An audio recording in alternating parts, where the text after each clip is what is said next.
जब कोई ताज़ा मुसीबत टूटती है ए खुदा, एक आदत है कि तुझको याद कर लेती हूँ मैं। इसका रहम करम तो बरसात की तरह सब के लिए आम है।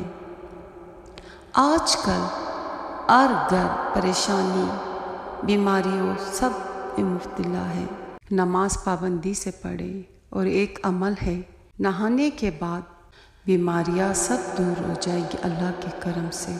अमल ये है कि जब भी आप गुस्ल करके बाहर निकले तो सबसे पहले दुरूद इब्राहिमी, उसके बाद इस्तग़फ़ार और इसके बाद सुबहानल्लाह वल्हम्दुलिल्लाह वला इलाहा इल्लल्लाह वल्लाहु अकबर पढ़ें।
मेरी प्यारी बहनों, अल्लाह पाक, भाइयों, अल्लाह पाक आपकी हर मुश्किलात आसान करे और आपके घर से हर बीमारियाँ ख़त्म